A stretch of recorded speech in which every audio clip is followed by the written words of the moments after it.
केवल बची नौकरी थी और कोई संकल्प नहीं था क्या? सिवा मौत को चुनने के और कोई विकल्प नहीं था क्या? कितना भी हो कोई बड़ा वतन से बड़ा नहीं होता, कितना भी हो कोई बड़ा वतन से बड़ा नहीं होता। कोई हादसा कोई दुख जीवन से बड़ा नहीं होता, कोई हादसा कोई दुख जीवन से बड़ा नहीं होता।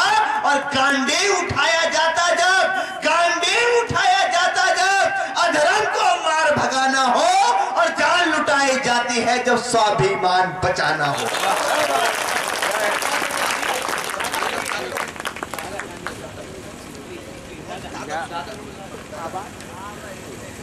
मित्रों, मैं जानता हूं आप और सुनना चाहते हो, मैं आपसे क्षमा प्रार्थी हूं। अगली बार फिर आएंगे, क्योंकि कभी भी कवि सम्मेलन को तब नहीं छोड़ना चाहिए प्यास बुझ जाए, प्यास में छोड़ना चाहिए। हम हमेशा आपके बीच आते हैं। मैं चाहता हूं कि आदरणीय दादा का जब नंबर आता, जब तो सारे लोग चले जाते थे, मैं चाहता हूं उस राष्ट्रवाद को, उस राजनीति के बड़े हस्ताक्षर को, साहित्य के बड़े हस्ताक्षर को सुना जाए, जिनको मैंने नीचे बैठकर सुना है, मिट्टी में बैठकर सुना है। तब जाकर अमित शर्मा बनता है, कार्तिकेय शुक्ला बनता है, प्रभात परवाना बनता है, दिव्या ज्योति बनती है, चैतन्य नचखरे बनता है। दादा के लिए भूमिका बनाना सूरज को दीपक दिखाने के बराबर है। दादा के बारे में अगर मैं कहूँ, दादा रविंद्र शुक्ल जी के बारे में, तो मुझे आदरणीय दादा मासूम जी की पंक्तियां याद आती हैं। दादा बहुत बड़ी शख्सियत हैं, संघ से जुड़े रहे, और आज भी ईश्वर करे कि वो विधानसभा में जाएं और उनको बड़ा पद दे। वो इसलिए नहीं दे क्योंकि वो राजनीति में आगे बढ़ना चाहते हैं, राजनीति में कुछ करना चाहते हैं। मैं ये बात चाहता हूँ, जब अच्छे लोग राजनीति में आते हैं, राष्ट्रवादी लोग आते हैं, तो मित्रों देश का स्तर बहुत आगे जाता है, वतन बहुत आगे जाता है। इसलिए वो आ गए।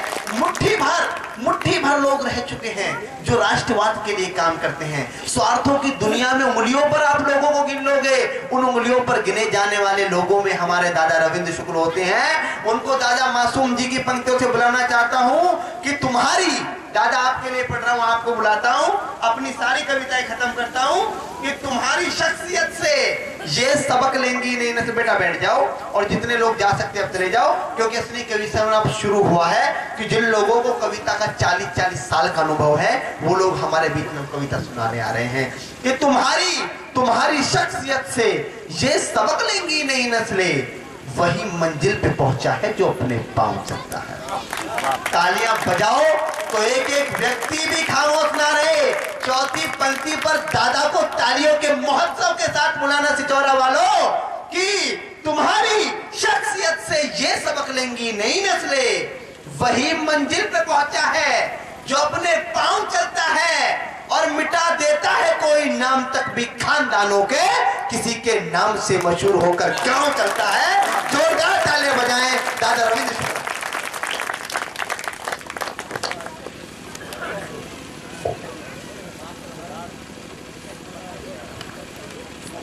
माँ वाणी को प्रणाम करता हूँ, सप्रथ मंच को प्रणाम करता हूँ, आप सब सुधी श्रोताओं को प्रणाम करता हूँ,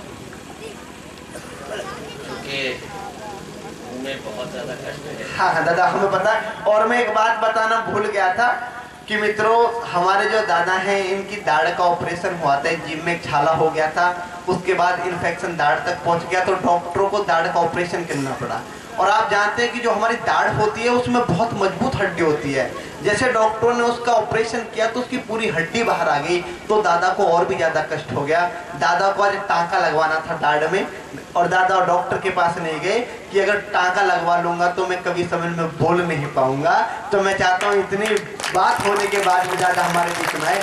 दादा आपको तो सब लोग समझते हैं, आप तो जो बोलोगे वही हमारा है। दादा स्वागत दादा। हाँ स्वागत है।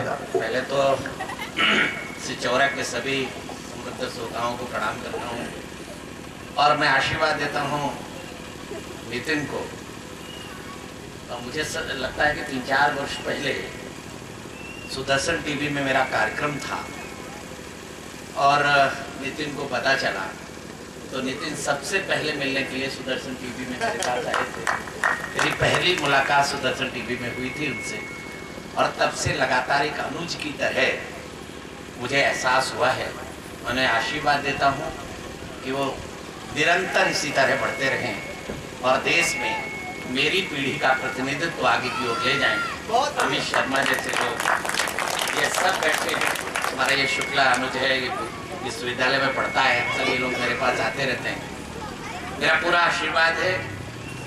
और मैं केवल एक बात कहता हूँ, जिस बात को नितिन ने कहा था, चेतन ने कहा था, स्वतंत्रता के पश्चात इस देश में जबरदस्त षड्यंत्र हुआ और इस षड्यंत्र के अंतर्गत उन सब क्रांतिकारियों को नजरअंदाज करने की कोशिश की गई जिन्होंने देश को सर्वस्व स्वाहा करके आजाद कराया। बहुत कम लोगों को मालूम होगा, क्योंकि इतिहास आपको पढ़ाया नहीं गया। लाखों लोगों का बलिदान हुआ है। बहुत सारे नाम तो यहाँ पर आ गए, लेकिन बहुत सारे ऐसे नाम हैं जो आपके सामने कभी आए ही नहीं। आपको जानकर आश्चर्य होगा कि 4 पानी के जहाज क्रांतिकारियों से भरे हुए हिंदुस्तान की धरती पर क्रांति करने के लिए आए। हिंदुस्तान के ही लाल थे सब उसमें, कामागाटा मारू, प्रिंसेस कोरिया जैसे जहाज। एक जहाज को बीच समुद्र में खड़ा करके पानी खत्म कर दिया गया। पीने का पानी नहीं रहा, खाने का कुछ नहीं रहा। एक मिनट, जितने भी लोग जा रहे हैं मैं उनसे अनुरोध करता हूं कि अभी हमारे बीच में 2 कवि हैं, आदरणीय दादा रविंद्र शुक्ल और दादा मासूम गाजियाबादी जी। इनको सुनकर आपको अच्छा लगेगा। अभी तो आपने स्टार्टिंग देखी थी, अब कार्यक्रम के अंत में अंजाम तक पहुंचेगा। स्वागत दादा। चिंता मत करो। ऐसे 4 जहाज, जिनमें से प्रिंसेस कोरिया को बीच समुद्र में खड़ा करके तड़पा तड़पा करके हजारों क्रांतिकारियों को मारा गया। एक कामागाटा मारू कलकत्ता के बंदरगाह पर लगाकर दोनों तरफ से बंदूकें लगी, निकलने वाले हर क्रांतिकारी को गोलियों से भून दिया गया। उन्हीं लाशों के नीचे दबा हुआ एक व्यक्ति बचा, जो बाद में बड़ा क्रांतिकारी बना, जिसका नाम था बाबा पृथ्वी सिंह। आप सबने नाम सुना।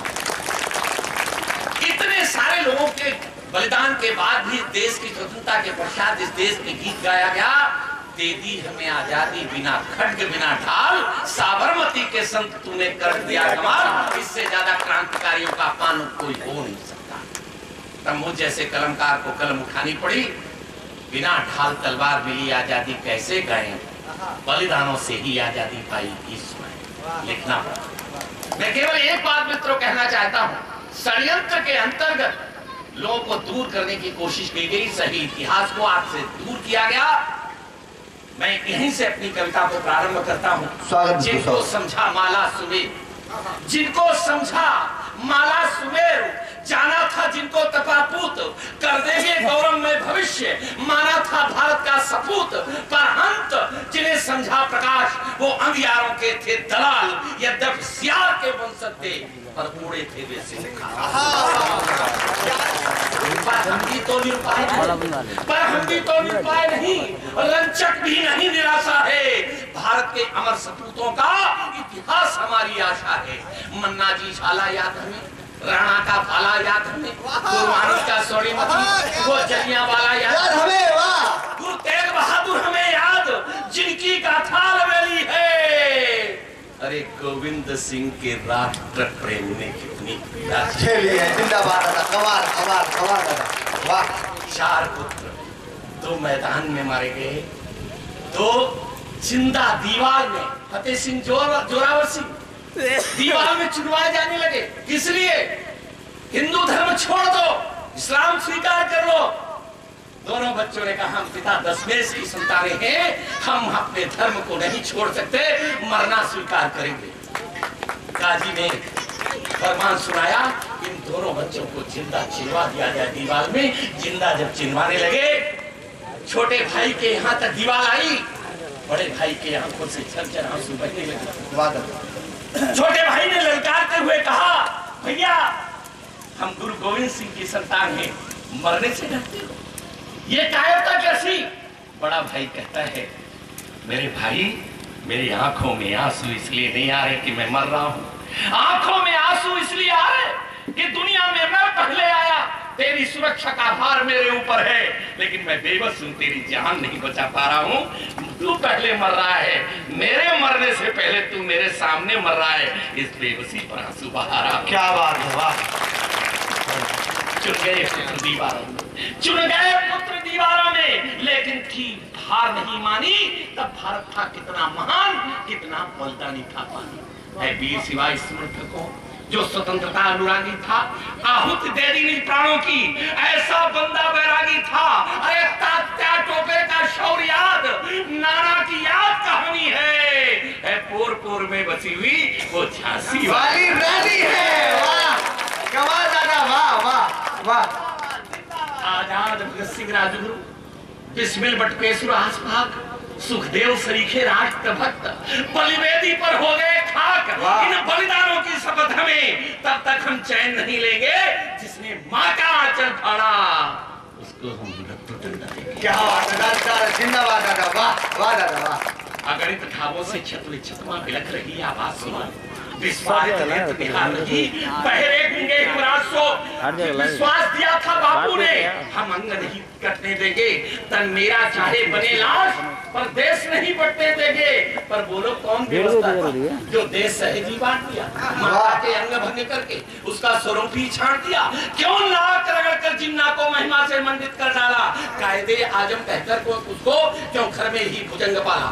क्यों पाक परस्ती खातिर भारत को क्यों बर्बाद किया, 55 करोड़ अनुदान राशि घोषित कर रोग असाध्य किया। अरे क्यों भरत वंश के वीरों का सामूहिक नरसंहार हुआ, नापाक पाक की धरती पर क्यों बहनों से व्यभिचार हुआ। वाह वाह। क्यों हरण हुआ अबलाओं का, अस्मिता हुई क्यों तार तार। क्यों लाशों के ढेरों पर बैठी ममता रोई जार जार। कट गया किसी का एक पैर, कोई निज हाथ दबा बैठा, कोई बच बचा अकेला था, अपनों का साथ गवा बैठा। थी स्वयं क्रूरता दहल गई, पापी उन पाक दरिंदों से, भाले पर छेदे हुए शिशु भी तड़पे थे विवश परिंदों से। उनकी शोणित धाराओं से रावी का पानी लाल हुआ, हो गई लाल सतलज चिनाब, घायल माता का भाल हुआ। पर जो ही भारत वीरों ने आगे बढ़कर प्रतिकार किया, धमकी की बांध बेड़ियों से क्यों बरबर को उपहार दिया। लुट गया मान सम्मान कभी, बदलित हुआ गौरव अपना, बलिदानी सभी शहीदों का दर्पण सा दरक गया सपना। विश्वासघात क्यों किया गया, इतिहास मौन कुछ तो बोलो। वाह, इतिहास मौन कुछ तो बोलो। बिस्मिल फैलती आंगन में हो राष्ट्रभक्त आंखें खोलो। क्यों सोए पार्थ धनुर्धर हो, अस्पत पर गिरती गासरों। अगणित भावों से छत बिछत मां बिलख रही आवाज सुनो। निस्वार्थ नेत्र निहार रही, बहरे गूंगे हिमराज सुनो। इस्लाम पूरी लिखे कोई फतवा जारी हो गया। क्या बात, क्या बात, क्या बात, वाह। मैंने वंदे मातरम अनिवार्य किया, मेरे खिलाफ फतवा जारी हो गया। मुझे मंत्री पद त्याग करना पड़ा। क्या देश है ये, जिस वंदे मातरम को गाते गाते लोग फांसी के फंदे चूम लेते थे। एक शिक्षा मंत्री के रूप में मैंने वंदे मातरम अनिवार्य किया तो मुझे अपना पद त्याग करना पड़ा। इस्लाम पूरी लिखे कोई फतवा जारी हो जाता है, सबसे पहले वो भारत में क्यों प्रतिबंधित हो जाता है। कमाल, वाह दादा वाह। 370 से कश्मीर अलग क्यों किया गया, वाह। कुछ को खुश करने की खातिर ये गरज जानकर किया गया। अरे लाखों का कत्लेआम हुआ, लाखों दर है भटक रहे, जो बचे कुचे जम्मू में है वो भी आंखों में खटक रहे। पर उनके लिए कबीर ने जो शब्द नहीं बोले होंगे, उनकी दुर्लान त्रासी पर निज होठ नहीं खोले होंगे। अरे मुस्लिम लीगी हत्यारों ने खंडित कर दिया देश अपना, जिनके कारण भारत माँ को था पड़ा अंगारों पर तपना। उनके गलवैया डाल डाल अपनी सरकार बनाते हैं, देहो तुष्टीकरण करें फिर भी निरपेक्ष। हज यात्रा में अरबों खरबों सरकारी खर्च किया जाता, मुल्ला मौलवी इमामों को वेतन प्रस्ताव दिया जाता। क्या हिंदू तीर्थाटन पर भी कुछ कर दिया, विधान किया तुमने। मंदिर 72 पंडों का वेतन प्रस्ताव दिया तुमने। तुमने जितने अपराध किए उनकी सूची तो है अनंत।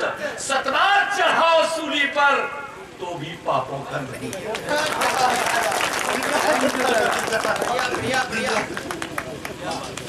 इन गद्दारों के कारण, वाह जिंदाबाद।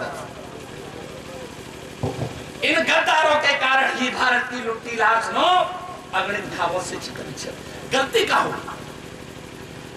मेरा गीत है, उसकी कुछ पंक्तियां प्रस्तुत करके अपनी बात आगे बढ़ाता हूं। स्वागत दादा। और अगर आपको लगे कि आपके मन की बात इतिहास की भूल को दोहराता हूँ। अगर मोहम्मद गोरी को हम क्षमादान न देते, वाह, अगर मोहम्मद गोरी को हम क्षमादान न देते, पहली बार पकड़ कर उसका शीश कर्म कर लेते, पराक्रमी भारत का तब इतिहास और ही होता, जगत गुरु की मान प्रतिष्ठा भारत कभी कभी। वाह, तब मैं कहना चाहता हूँ, अतिशय उदारता के कारण अपना इतिहास कलंकित है। वाह, अतिशय उदारता के कारण क्या जरूरत थी छोड़ने की? साले को पकड़ा दे, एक ही बार में कलम कर लेते। क्या दादा, वाह, कम से कम आंखें तो नहीं निकाली जाती। वाह, लेकिन धन्य वो हमारा वीर, आंखें निकालने के बाद भी बदला ले लिया। लेकिन आपको जानकर आश्चर्य होगा, गजनी के अंदर आज भी पृथ्वीराज की समाधि बनी हुई है, उस पर जूता रखा हुआ है। जो वहाँ गजनी का आदमी जाता है उसके जूते मारता है। वाह, मैं राष्ट्र के नायकों से मांग करता हूँ कि आज अफगानिस्तान हमारा मित्र है, वो मांग करे कि इस तरह की प्रथा को समाप्त किया जाए और हमारा शूरवीर पृथ्वीराज चौहान की इस तरह की बेइज्जती करके भारत का अपमान न करे। वह मान तब मैं कहता हूँ, अतिशय उदारता के कारण अपना इतिहास कलंकित है। भारत माता की छाती पर भूलों की पीड़ा अंकित है। जब कहा शिवाजी को छुआ तो काटी गई जवान नहीं। वाह, मैं एक पुस्तक मेले का उद्घाटन करने के लिए गाजियाबाद गया था। अच्छा, उमा शंकर जी मिश्रा को जानते हैं? हाँ हाँ, उमा से हिंदी सभी दिलाते हैं। हाँ, उन्होंने पुस्तक मेले का उद्घाटन के लिए मुझे मुख्य अतिथि के रूप में बुलाया। मैं जब फीता काट के अंदर घुसा तो वहां कुछ पुस्तकें लगी हुई देखी मैंने। समाज के पथभ्रष्ट तुलसीदास, चरित्रहीन विवेकानंद, अच्छा, किताबों के इनके विज्ञापन संता में छपते हैं मेरे मित्रों। संता में इसके विज्ञापन आते हैं और ये हिंदुस्तान के अंदर ये किताबें बिकती हैं। समाज के पथभ्रष्ट तुलसीदास। तब एक कवि को कहना पड़ता है, अपने धर्म का निर्वहन करना पड़ता है कि अतिशय उदारता के कारण और एक कलाकार भारत माता माँ वाणी इनका दंगा चित्र बना देता और भारत में कहने वाले लोग हो जाते, उसको भारत रत्न देते। धूप के मर जाना चाहिए चुल्लू भर पानी में। हम स्वतंत्रता में चले थे, वंदे मातरम से यात्रा हमने प्रारंभ की थी। छातियां कम नहीं पड़ती थी, गोलियां कम पड़ जाती थी वंदे मातरम का उद्घोष करते हुए। आज एक कन्हैया पैदा हो गया वहां पर जेएनयू में, वो भारत मुर्दाबाद के नारे लगाता है, पाकिस्तान जिंदाबाद के नारे लगाता है। इस हम कहां से चले थे, कहां? तब मैं कहना चाहता हूं, अतिशय उदारता के कारण अपना इतिहास कलंकित है। भारत माता की छाती पर भूलों की पीड़ा अंकित है। अरे जब कहा शिवाजी को चूहा तो काटी गई जवान नहीं, पथभ्रष्ट तुलसी को लिखकर क्यों कर जीवित शैतान श्रद्धा को वस्त्रविहीन किया। माँ वाणी भारत माता मन श्रद्धा है, श्रद्धा को वस्त्रविहीन किया। सर्व के काटे होते, विस्मय सींचने वालों के अभिमान अगर छाटे होते तो पावन भारत माता का अपमान नहीं हो सकता था। ऋषियों का देश कभी हो सकता था। जिंदाबाद दादा, वाह वाह वाह वाह वाह। होता ये आतंकवाद, ये आतंकवाद इसलिए तुष्टिकरण की नीति का परिणाम है। ना होता ये आतंकवाद, ना शोषण की धारा बहती, ना पटता अपना देश कभी, ना मातृभूमि पीड़ा सहती। वाह, सो गया रुद्र का क्रोधानल, हो गया बंद तीसरा नेत्र है, इसीलिए पीड़ित कल्पित अपना गौरवशाली क्षेत्र है। शब्द तुम्हें बलिदानों की विस्फेल न पलने देना, धोते नारों से भारत का सम्मान न उछलने देना। जिनके कारण ये दर्द मिला वो कृत्य न दोहराना तुम, निर्दोषों के खून से रंजित अब शांति गीत मत गाना तुम। वाह, अब बिने नहीं रण की बेला, संकल्प राम जैसा ठानो। वाह वाह दादा, जिंदाबाद दादा। करूं मैं भुज उठाए, वाह, संकल्प राम जैसा ठानो, अस्मिता प्रतिष्ठा पा जाए, कुछ क्रांति यज्ञ ऐसा ठानो, रवि देता पौरुष को न्योता। वाह, भारत के ओ जामा सुनो, अगणित घावों से छत विच्छत मां बिलख रही आवाज सुनो। वाह, जिंदाबाद, जोरदार तालियां। वाह दादा, जिंदाबाद, कमाल। बहुत छोटी सी एक कविता, स्वागत दादा आपके चिंतन के लिए। आज क्या कर रहे हो आप? वाह, गलतियां आप दूसरे को देते हो, जिंदाबाद। गालियां आप दूसरे को देते हो, लेकिन फूलन देवी, मुलायम सिंह, शिवपाल जैसे लोगों को आप शक्ति प्रदान करते हो। गालियां देते हो राजनीति को और इन सौदागरों को तुम बैठा देते हो। तब रवि शुक्ला आपकी कविता को उधार देता हुआ कुछ कहता है, स्वागत है, स्वागत। अंधियारों को पूज रहे सब, दीपक दूर खड़ा रोता है। हाँ, जन विवेक फिर भी सोता है। वाह, जन विवेक फिर भी सोता है। वाह, अंधियारों को पूज रहे सब, दीपक दूर खड़ा रोता है। जन विवेक फिर भी सोता है। अरे दिशा बोध जिनका पेशा था, हाँ, वे ही दिशाहीन दिखते हैं। क्या बात है। आज सियारों के दल मिलकर शेरों की किस्मत लिखते हैं। कमाल कमाल, सियारों के दल मिलकर शेरों की किस्मत लिखते हैं। बहुत बढ़िया। अपने हत्यारों का ही अब झोपड़ियां बंधन करती हैं। जिसने सदा चलाया उनको, ताज उन्हीं के सर। छत विश्वास हुआ है, सब जैसा कुछ होता है। जन विवेक आप बोलो ना, ताकि आपको फिर भी सोता है, फिर भी सोता है। जन विवेक फिर भी सोता है। जब कोई शक्ति चुपचाप बैठ जाए तो दो कारण हो सकते हैं, या तो चुप गई है या बिक गई है। यही होता है ना। तब एक कवि बोलता है, या तो थक हार गई है या फिर दुर्विसंधि है कोई। या तो थक्कर हार गई है या फिर दुर्विसंधि है कोई। सूरज के आभा मंडल की श्री रजनी के पद में सोई। वाह, चंदा कांति अगर खो बैठा तो इसमें कैसा विस्मय है। मूल्यहीन अनुबंधों से तो पतन दिवाकर का निश्चय है। वाह वाह वाह, जिंदाबाद। टूट रहे श्रद्धा के धागे, सर्जक ध्वंस मेल होता है। और अब मैं कहता हूं, हंसों का निर्वासन घोषित। वाह, हंसों का शिकायत यह है कि अब हंस कहां गए, अच्छे लोग कहां गए। तब आपसे प्रश्न करता हूं, स्वागत है। हंसों का निर्वासन घोषित, बगुलों का कुल हर्षाया है। अरे मानसरोवर को भी तो अब हंसहीन रहना पाया है। वाह वाह वाह वाह, जिंदाबाद दादा। उनके कौन भेजता है। हंसों का निर्वासन घोषित, बगुलों का कुल हर्षाया है। अरे मानसरोवर को भी तो अब हंसहीन रहना भाया है। और जरा अपनी आत्मा पे हाथ रखना, तिलक तराजू तलवार में। कमाल था। वाह वाह, जोरदार तालियां अगर लोग समझ गए हो तो। वाह, आपने पढ़ा होगा ना। हाँ, दीवारों पे लिखा रहता था, तिलक तराजू और तलवार, इनके मारो जूता चार। अच्छा, आपने हमें तो अच्छा याद कर लिया। अगर ये लोग याद कर ले, देश का कल्याण हो जाए। तिलक तराजू तलवारों ने उनसे अब अनुबंध किया है। किस लिए? सत्ता सुख के लिए उन्होंने अपमानों का करण दिया है। हाँ, सिंहासन नीलाम हो गया। वाह, सिंहासन नीलाम हो गया, कुत्तों का अर्चन होता है। वाह, सिंहासन नीलाम हो गया, श्वानों का अर्चन होता है। जन विवेक फिर भी सोता है। जगाने के लिए आया हूं, बोध सोए राष्ट्र का।